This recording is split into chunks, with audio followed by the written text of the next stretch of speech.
Dalam nama Bapa dan Putra dan Roh Kudus. Amin.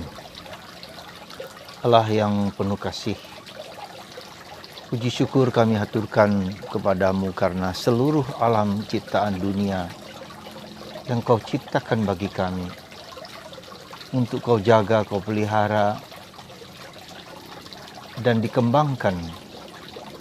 Semua diciptakan untuk kebaikan manusia, demi manusia, tapi juga untuk memuliakan keagungan-Mu. Bantu kami ya Bapa untuk semakin terbuka, untuk memelihara alam semesta ini dengan bertanggung jawab. Demi Kristus Tuhan dan pengantara kami. Amin. Saudaraku yang terkasih dalam Kristus, pada hari Senin ini kita diajak untuk mengingat dan merenungkan kembali bahwa seluruh alam ciptaan, seluruhnya dunia ini diciptakan oleh Allah. Dari ketiadaan, ya, lalu menjadi ada. Ada dua hal yang mau saya sampaikan. Pertama, dalam bacaan pertama dari kitab Kejadian, Tuhan sebagai pribadi ada yang mengontrol, ada yang membuat, yang menciptakan, ada pribadi. Ada Allah yang bukan sesuatu peristiwa alamiah belaka. Meskipun cara Tuhan menciptakan bisa saja terjadi peristiwa-peristiwa yang dengan teori Big Bang seperti itu. Banyak teori terjadinya alam ciptaan. Atau teori evolusi dari Darwin misalnya. Mungkin saja terjadi demikian cara Tuhan menciptakan alam semesta, bisa jadi. Tetapi yang jelas bahwa ada pribadi yang namanya Allah yang berkuasa atas segala sesuatu yang tidak diciptakan, tetapi Dia menciptakan. Dia ada sebelum segalanya ada. Jadi harus ada causa prima. Dalam teologi disebut causa prima yang menciptakan tetapi Dia tidak diciptakan. Nah, inilah pemahaman pengertian gereja Katolik yang berdasarkan iman juga para iman Yudea, iman Yahudi, ya. Kristen Judaearum. Jadi berdasarkan dasar-dasar perjanjian lama, berdasarkan kitab Kejadian bahwa ada Allah yang menciptakan, ya, yang berkehendak, yang berkuasa, yang mengontrol. Tidak mungkin tidak ada yang mengontrol, dan itulah lalu kemudian menciptakan alam semesta seperti yang kita ketahui sekarang ini. Dan harus kita sadari bahwa alam semesta itu bukan sesuatu yang semua sudah dapat dilihat, dimengerti, diselami. Masih ada misteri-misteri yang masih harus diselami, entah di alam bumi ini ataupun di langit. Karena masih ada planet-planet lain yang belum kita ketahui, yang misteri, yang jelas. Mungkin juga ada makhluk lain kita juga nggak tahu. Yang mendapat indikasi misalnya UFO, misalnya unidentified object. Jadi dianggap sebagai ada alien di tempat lain, di dunia lain. Kita nggak tahu persis. Masih ada planet lain, masih ada di langit yang belum dapat ditangkap oleh manusia. Ya. Dan itu tidak hanya sebatas yang kelihatan, tetapi yang tidak kelihatan pun. Maka dalam kredo kita, Tuhan menciptakan yang kelihatan dan tidak kelihatan. Karena daya kemampuan manusia terbatas kepada apa yang kelihatan, panca indera yang kelihatan. Yang tidak kelihatan kita tidak mampu melihat, hanya orang-orang tertentu yang mendapat karunia untuk dapat melihat, mengalami, merasakan. Tetapi itu tidak berarti tidak ada. Misalnya di Pulau Christmas di Pasifik itu ada batu-batuan yang menyerupai manusia raksasa yang tak mungkin dilakukan oleh manusia zaman sekarang bahkan. Itu dari mana? Orang menjawab seperti apa? Ada sesuatu, ada alien mungkin, kita sebut alien. Nah, tetapi semua itu adalah saudaraku terkasih, diciptakan oleh Allah. Untuk apa? Untuk kepentingan manusia, supaya manusia memiliki, mengalami, merasakan bahwa di dalam alam ciptaan itu, kita merasakan pribadi yang ilahi, ya, yang berkuasa. Dan disitulah maka ciptaan adalah manifestasi dari cinta kasih Allah, ya. yang harus kita jaga dan harus kita pelihara sebaik mungkin, semampu mungkin. Maka dengan zaman sekarang ini orang harus memperhatikan ekologi. Kerusakan-kerusakan di zaman ini dengan proses alamiah dan proses yang terlalu overloaded, manusia menggunakannya demi industri, demi kemanusiaan sendiri, dieksploitasi, sehingga dalam tanda petik terjadi kerusakan-kerusakan di atmosfer, ya, dengan industri-industri yang begitu luar biasa yang tidak memperhatikan hukum alam semesta. Maka kita memperhatikan aspek ekologi yang cukup dikenal, dan Paus memberikan ensiklik yang baru-baru ini muncul, Laudato Si, untuk memperhatikan segala sesuatu tentang alam semesta. Kalau tidak akan rusak dan terjadi seperti yang sekarang terjadi, global warming, di mana dunia menjadi panas sekali sehingga cairan air di kutub utara dan kutub selatan lalu mencair, lalu menimbulkan banjir yang seperti sekarang kita lihat. Itu adalah panas ekstrim yang disebabkan oleh kerusakan dari atmosfer di atas, yang menyebabkan matahari langsung dapat tanpa ada bolong, ya, di alam semesta, di lapisan-lapisan di atas yang bolong, sehingga matahari langsung mengenai alam semesta sehingga terjadi pencairan. Jadi itu, saudaraku terkasih. Nah, nanti dalam sejarah kemudian kita lihat bahwa Allah pencipta ini itu menjadi Allah penebus, Allah penyelamat yang berkehendak untuk menyelamatkan manusia. Itulah, jadi nanti bisa kita lihat besok kemudian. Tapi dari struktur keselamatan itu seperti itu, Allah pencipta tapi juga Allah penebus. Allah yang menciptakan itu juga menjadi Allah penebus. Caranya bagaimana? Nah, caranya adalah mengirim Yesus Kristus, putranya sendiri, kepada manusia.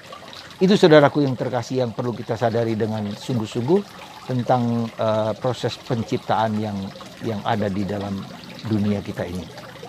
Nah, maka apa yang kita lihat di dalam Injil hari ini, Yesus berkeliling kemana-mana untuk menyembuhkan, mengembalikan ciptaan manusia yang baik itu menjadi manusia yang diciptakan baik, ya. Maka dia pergi kemana-mana menyembuhkan sakit dengan mengusir banyak setan dan mengusir yang membuat manusia jatuh, terperangkap, terjerumus, lalu rusak dan segala macam. Dan Tuhan Yesus mengatakan, aku datang untuk mengembalikan, untuk membawa orang kepada keharmonisan dengan Allah, perdamaian dengan Allah, perdamaian dengan manusia. Itulah tugas misi Kristus di dunia, ya. Dia belusuan kemana-mana, ya. Dan kita perhatikan bagaimana terjadinya semua itu. Kita lihat bahwa ketika Yesus datang, semua orang datang berbondong-bondong membawa orang sakit, dan orang-orang bersama-sama membawa orang sakit di hadapan Yesus, dan Yesus menyembuhkan. Bahkan sekali lagi, orang yang disembuhkan hanya karena menyentuh jubah Yesus, ya. Jadi kita perhatikan, ini penting juga bagi kita supaya jubah Yesus saja bisa menyembuhkan, apalagi ketika kita bertemu dengan pribadi Yesus, ya. Nah, itulah kita lihat dalam tradisi kita, tradisi Katolik, relikui para kudus itulah, karena mereka sudah bersatu dengan Allah, maka bagian-bagian dari tubuh mereka, dari pakaian mereka yang dipakai pada zaman mereka itu memiliki daya yang dapat menyembuhkan banyak orang. Jadi, saudaraku terkasih dalam Kristus, mari kita bersyukur, kita mohon rahmat, kita mohon kasih, supaya kita tidak hanya terpaku kepada hal-hal yang fisik, hal-hal yang nampak secara fisik, tapi harus masuk ke lebih dalam, bukan hanya kepada istilahnya kepada aksesoris, ya, bukan hanya kepada aksesoris, pada bagian yang luar, yang dangkal, tetapi harus masuk lebih dalam. Dan itulah tugas kita untuk mengenal Yesus secara lebih dalam. Bukan hanya kepada simbol-simbol Allah yang kita lihat di sekitar kita, tetapi harus masuk ke dalam relasi personal, mengalami Allah, ya. Jadi tujuan kita adalah di dunia ini, dalam hidup rohani kita adalah mengalami Allah, ya, bertemu dengan Allah, ya. Dan Tuhan berkehendak demikian bagi kita. Maka ketika kita sudah mengalami Allah, tidak ada hal-hal lain yang dapat membuat kita lebih bahagia daripada berjumpa dengan Allah. Maka kalau kita lihat diperhatikan dalam Injil, Yesus berjumpa dengan siapa saja. Orang miskin, orang sakit, orang buta, orang mati. Ada personal relationship dengan Allah. Maka mari saudaraku, kita membangun hidup rohani kita dengan mulai mencoba mohon rahmat untuk mencari Tuhan, mengalami Tuhan. Ya, sentuhan jamahan Tuhan dalam diri kita. Nah, bagaimana caranya supaya ada kebangunan rohani? Bagaimana caranya supaya kita memiliki daya untuk bertemu dengan Allah? Yaitu tuh lewat apa? Seringkali saudaraku terkasih lewat penderitaan. Lewat COVID ini, lewat virus ini sebetulnya membawa kita untuk lebih dekat lagi dengan Dia, bahwa tidak ada jawaban, belum ada jawaban yang sampai sekarang bisa dapat melepaskan kerinduan kita. Maka kita mencari terus-menerus, ya. Ya, ketidakmampuan kita untuk bertemu dengan Allah itu justru membawa kita untuk terus mencari Dia. Dengan segala cara, dengan segala kekuatan, dengan segala daya yang boleh dapat kita berikan kepadanya. Sampai kita mengalami kehadiran Allah dalam diri kita. Pengalaman akan Allah. Itulah salah satu yang harus kita perjuangkan dalam hidup kita. Apakah Anda mengalami sentuhan dan jamahan Allah? Bersyukurlah kalau mengalami itu. Tetapi dalam pengalaman hidup rohani, ya, orang mengalami Allah tetapi harus terus menerus, ya, tidak hanya sekali jadi tetapi terus mengalami terus, ya. Sekarang mengalami belum tentu berapa waktu yang akan datang mengalami lagi, ya. Nah, tetapi terus kita berusaha mohon rahmat kehadiran Allah dalam diri kita, dan kita dapat merasakan kehadiran Tuhan dalam diri kita. Dan kalau kita mengalami seperti katakanlah Paulus, kita bersyukur. Dan para kudus kebanyakan juga mengalami Allah. Sampai Thomas pun mengalami Allah. Tetapi kalau kita lihat pengalaman Allah yang secara fisik harus ditumbuhkan lebih dalam seperti pengalaman iman, ya. Yesus mengatakan bukan dengan melihat, bukan dengan merasakan, tapi pengalaman iman kepada Yesus. Jadi kalau kita lihat ada suatu tahapan-tahapan, ya. Jadi sentuhan, jamahan, kemudian juga ada sesuatu yang kita rasakan, kita alami. Tapi pada titik tertentu, ya, kita tidak mengalami, tidak merasakan, tetapi hanya menyerahkan kepada kehendak Tuhan. Itulah yang menjadi yang kita sebut dengan iman, ya.